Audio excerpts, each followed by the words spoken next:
aliens, and others. Welcome to Pre-algebra. Today we will be talking about number types. Now, first of all, let's start off with a real number. So when I first saw the term real number, I immediately thought, well, is there a fake number? And the answer is not exactly. If something is not a real number, it's called an imaginary number. But we will talk about those way later on. Right now in pre-algebra, all we are concerned about are real numbers.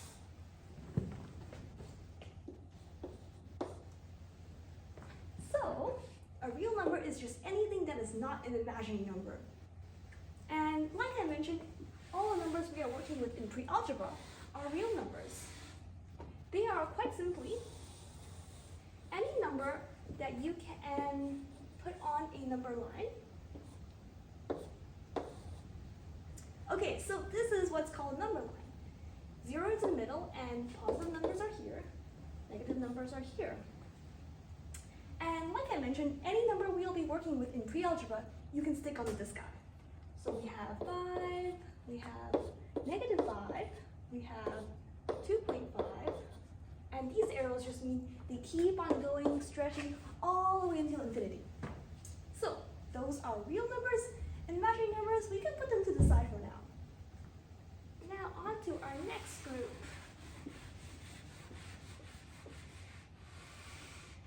This group is known as what is called a rational number.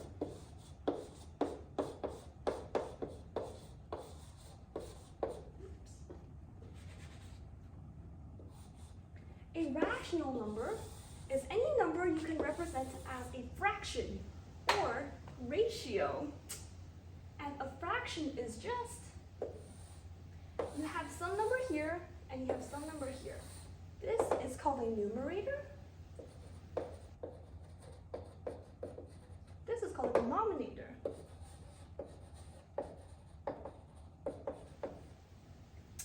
So, you might be a little bit puzzled, right? Like, how do we turn some number 4, say, into this form right here?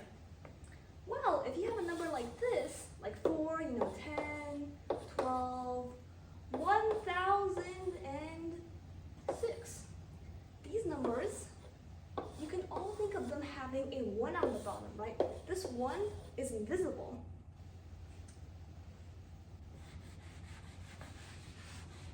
Now, if we have a number with a decimal,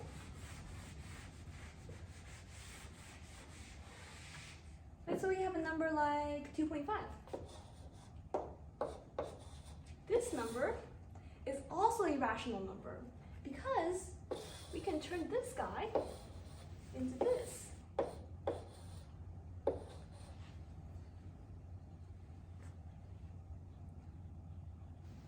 Wait, that was not right. This is the right one. This is the right one. Okay. Now I think at this point, it's just easier to point out what is not a rational number so we can compare. Because, you might be a little bit confused as to how we get from, 2.5 to 5/2. And don't worry, we'll build up to that. So what is not a rational number is, well, an irrational number.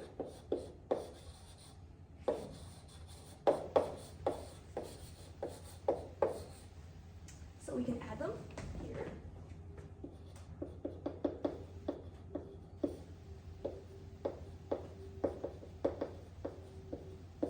Rational and irrational. So an irrational number is any number that cannot be put into the fraction form. And a really easy way of actually figuring out which one of these a number is just seeing, does the number go on forever? So a number like 2.134924888. If you see the dots, 3 dots like this, it just means it goes on forever. So if you have a number like this, you're thinking, okay, how do we turn this into a fraction? And the answer is you can't. So this number is irrational because it goes on forever. It cannot be turned into a fraction. Okay, now let's throw a bit of a tricky one at you. What about a number like this?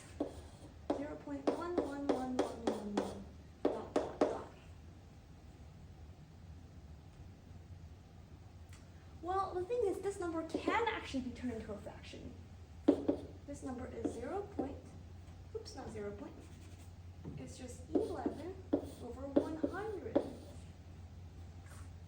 So again, we will go to how to get from this to this, but for now, what you should just know is like a number that trails on forever, infinity, and there is no pattern, that is an irrational number, and a number that has a pattern generally can be turned into a fraction. So a number like pi, maybe you've heard of this number pi, 3.14, I think 1926, something like that. Don't quote me on that. But either way, this is a very, very, very important number, and it is an irrational number because it just goes on forever, and there are big, fancy, fancy, fancy computers doing calculations and like figuring out, you know, so many numbers, so many decimals of pi, because it's very important. But just know that it goes on forever, and there is no pattern to it.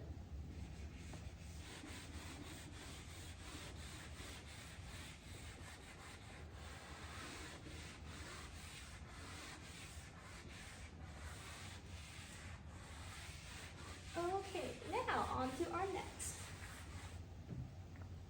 The next one is called an integer. Okay, this one is very important in a lot of things, such as computer programming. An integer is just any number that does not have decimal. So in other words, it's a number like -1, or 3, or 104. Right? All of these have no decimals. They can be negative or positive, and they can even be 0. These are all integers. So let's add integer over here.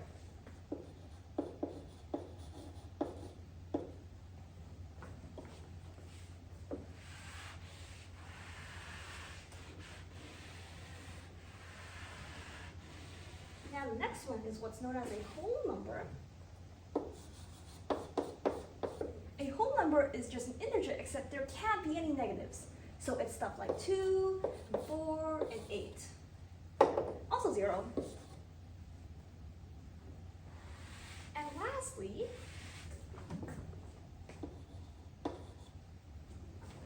we have the very last tier we'll talk about today, and this is called a natural number.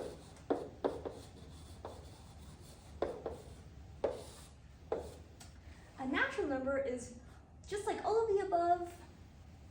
It is a real number, it's a rational number, it's an integer, it's a whole number, and it can't be 0. So it's 1, 4, 5, 9, 100, 0, 0, 0, 0, right? It's basically just a number that we can count with, we can pick up. Like I have 1 chalk brush, and I have 2 pieces of chalk.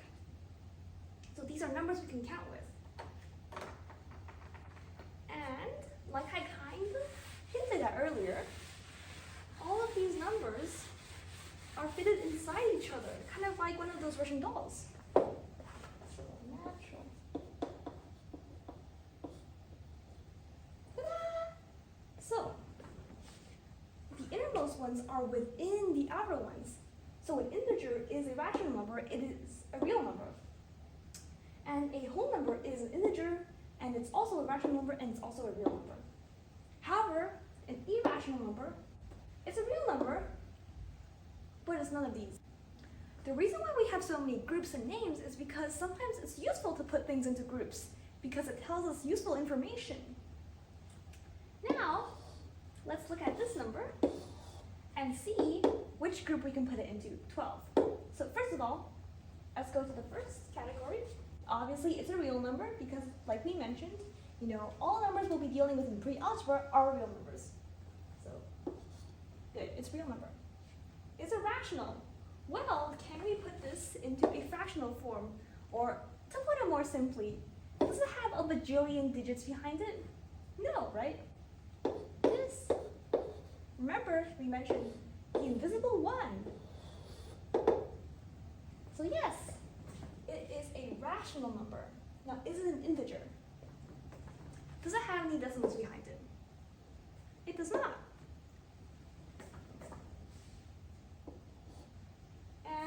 it a whole number? Is it negative? It's also not, right? Lastly, is it a natural number? Is it 0? No. And also, think about it. Can you have 12 of something? Can I have 12 chalk? I can, right? So, it is a natural number. So number 12 is a natural number, it's a whole number, it's an integer, it's a rational number, and it's a real number. Whew, what a mouthful. Now on to 1.5. First of all, like I mentioned, it is a real number. Now, let's check to see if it's a rational number. Remember how we talked about turning things into fractions, right? And this one, how do we do that? Well, there is an invisible one under every single number. You can think of it like that. So first of all, let's turn this into this. And as you may know, 5 times 2 equals to 10. And since if we have a 10 here, we can carry over the 1 during multiplication. So let's multiply the top and the bottom, because anything you do to the top of a fraction, you must do to the bottom. So if we times this by 2, we get a 2 here. And what is 1.5 times 2? Well, if we look at the multiplication here, 2 times 5 is 10. Remember what we said? Carry over the 1. 1 times 2 is 2. We add that. And when we have decimals, we have 1 decimal here. So we carry over 1 like this. So now we get 3. So we get 3 over 2. And this, yes, it's a fraction, so yes, it's a rational number. But of course, a much easier way to just look at this and say, hey, you know, it doesn't have a bajillion decimals behind it. We're good. Okay, now let's take a look at all of these numbers and see how we can order them from smallest to largest.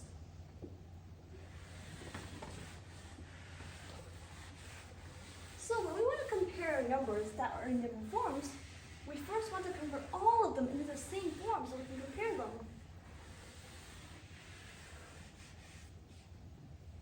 For this particular case, let's convert them into decimal form. So this is in decimal form already, kind of. This is like 8.0. If anything has no decimal behind it, you can think of it as having a 0. Okay, this is in decimal form. This is not in decimal form. So let's turn this in decimal form. So if we look at this, first we can convert this into mixed numbers. So a mixed number is basically when you have a larger number here and a fraction here. So if we have something like 1 over 3, 1 and 3 over 5. This just means you have 1, 5, and you have 3 over 5 left over. It's kind of like seeing this. If you see this, you can just think of like, oh, you know, I have one donut. And then I have 3/5 of a donut. Like so.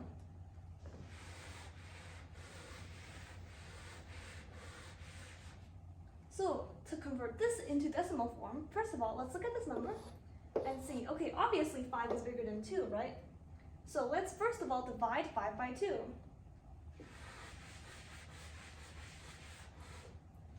If we have 5 donuts, and we want to split it into groups of 2. So there's one group of 2, and there is another group of 2.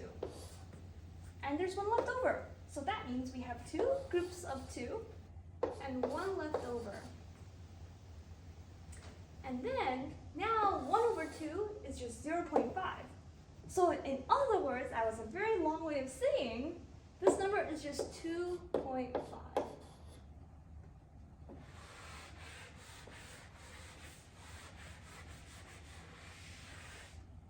0 is just 0, and this number pi, remember how we mentioned earlier, it's 3.14, and there's also some other things in the background, all the way up here.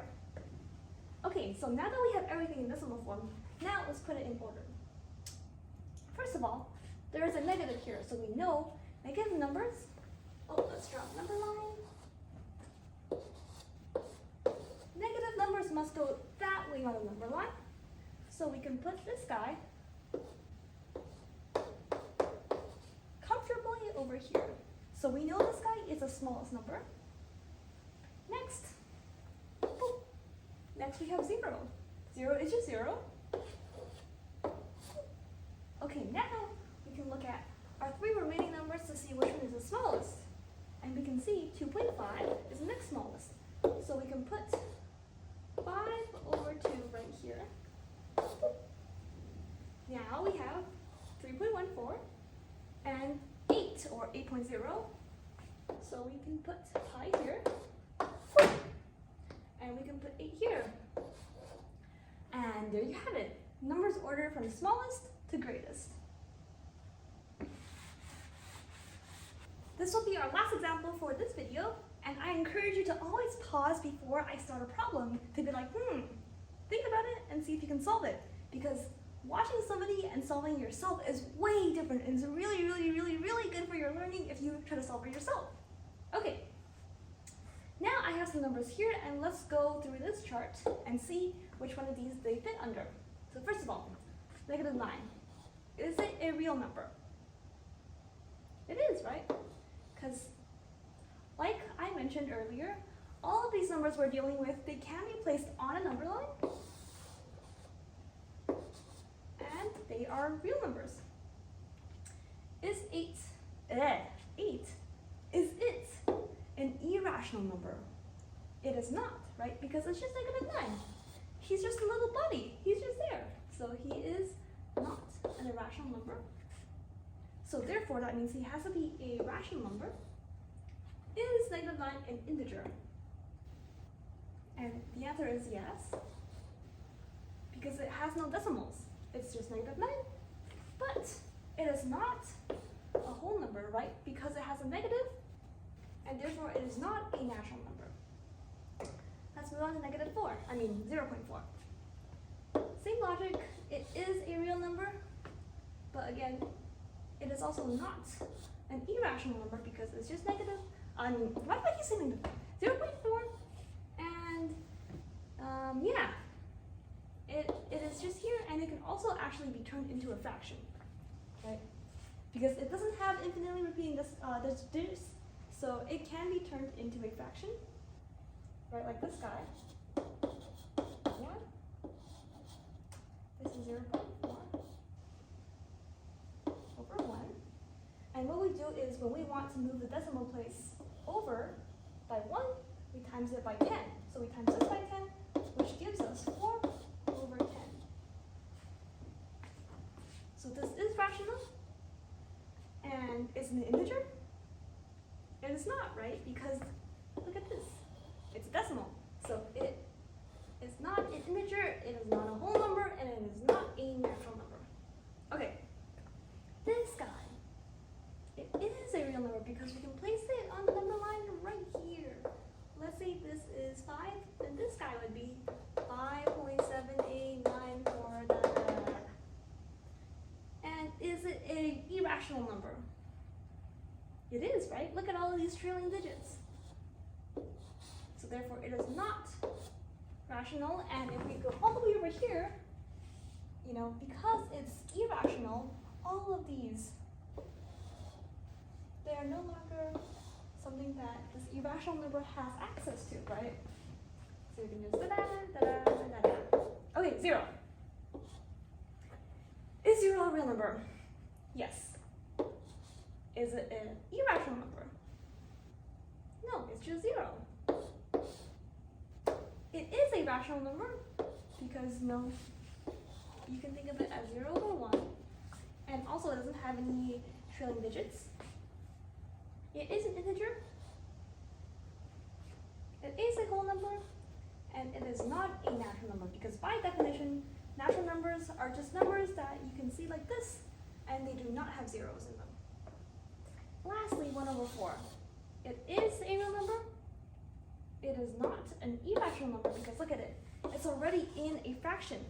So, it's already in fractional form, therefore it has to be a rational number. Sadly, it's not an integer because, it cannot be turned into a form where there is no decimal. So, if we want to convert this guy into a decimal form, we have to multiply that by 25. So it's 25 over 100. And when you have something divided by 100, what you want to do is move the decimal place this way, 0.25. Don't worry if you look at this and you're like, what? How did you get this? Don't worry, because we'll go over that in a later video. We'll cover everything, don't worry, but just for now, just trust me. Just trust me that this is 0.25.